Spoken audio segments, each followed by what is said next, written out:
Welcome to my predictions for UFC 290. Starting off with the first fight on the main card, Bo Nickel versus Val Woodburn. Quite a good fight, I think.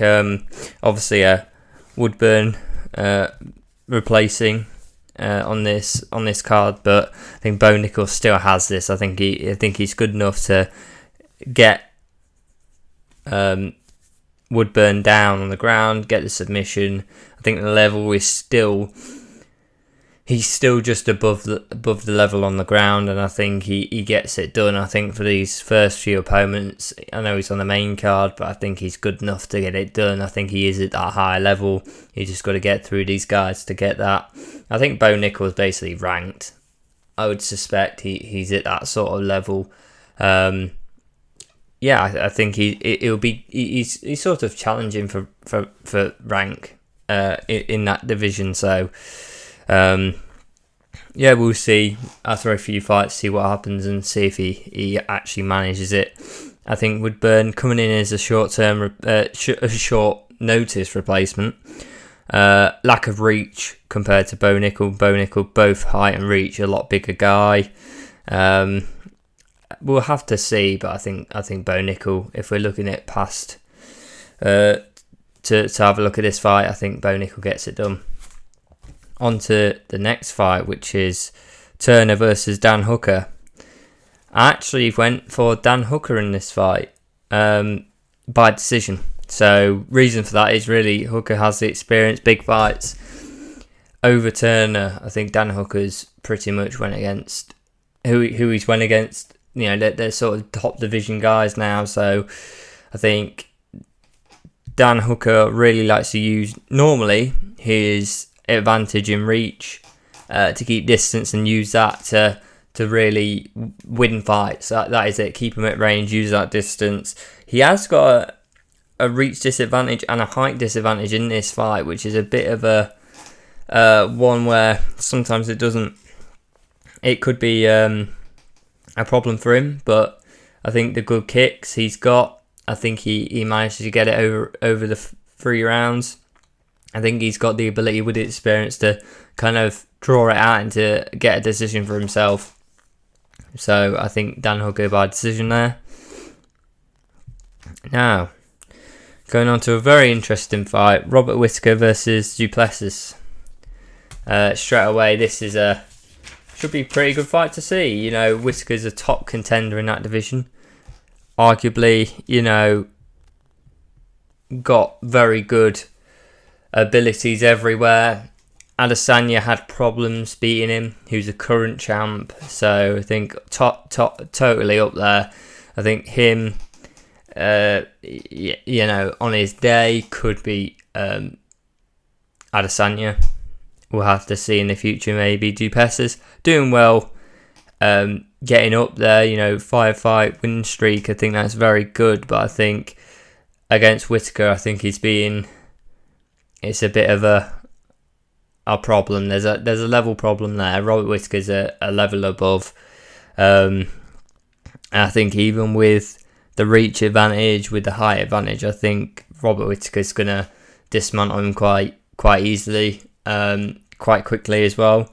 I think it's going to show, in a sense, Robert Whittaker has fought and nearly beat Adesanya, and some may argue that he did.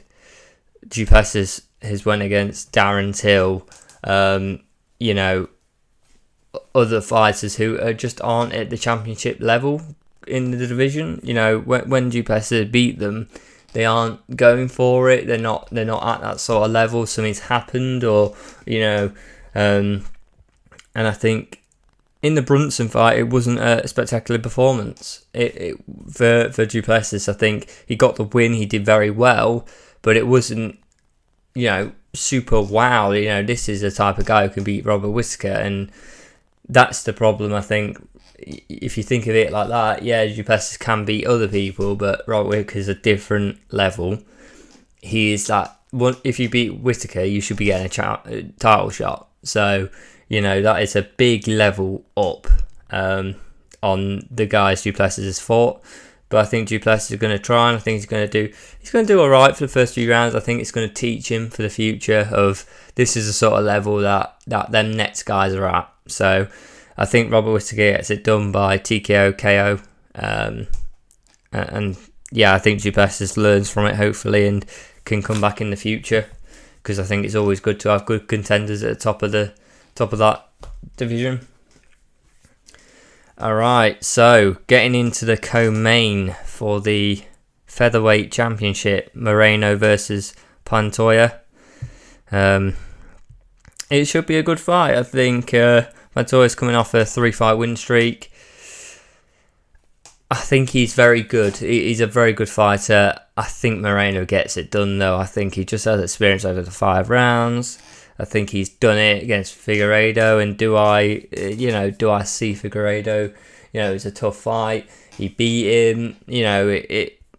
This is good for the division to get more people up there, to get more people fighting at that top end, because it can become very stagnant very quickly sometimes in certain divisions. I think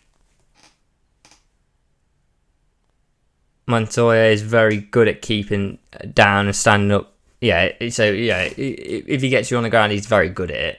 And if he's standing up, he's got that length. He's got the reach advantage even here to keep it distance. And his stand-up's improved, over time. So I think that's worked out for him. I just think he has the advantage overall. I think if something doesn't quite go his way on the ground or on the feet, he just swaps and he has the advantage. I don't think Pantoja has that. He has to stay in his side of whatever's working for him in the fight. I think Montoya has that sort of...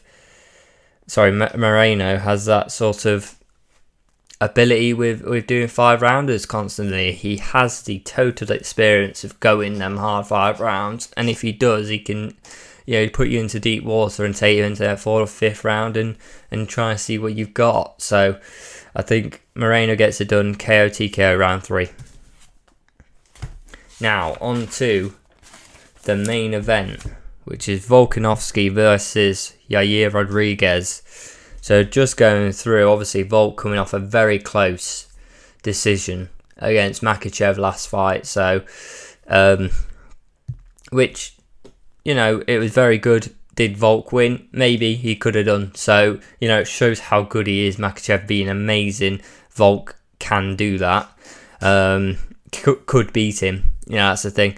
Yair Rodriguez on the other side has the amazing ability to just be so unpredictable and has so many weapons, so many kicks, especially his kicks. Overall kicks are amazing.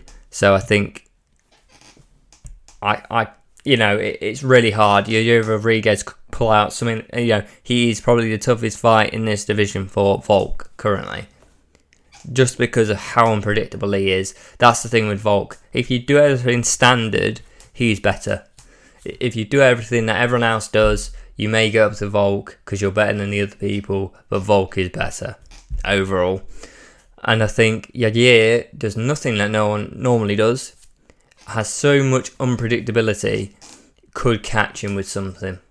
Whether Volk stays down, that's the thing, I think.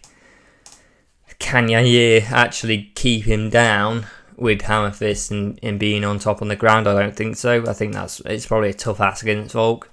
So I think he probably gets a knockdown in the fight, maybe early. But I think Volk wins it over the 5. I think Yair has amazing skill, and he's such an exciting fighter and could. Many people who go against Volk, you go, no, I don't think he can. Yair can. But I think Volk is too good overall. And I think, especially with the Makhachev fight, seeing that, he's just way too good overall on the ground as well. If things start going wrong, where he can just put Yair on his back and see what happens there. I think he'll control over the 5 rounds. I think Yair wins like round 1 or 2. But I think it's KO TKO for Volkanovski in round 4. I think he just gets him down, does something, hurts him on the feet, because I think Volkanovski's good on the feet.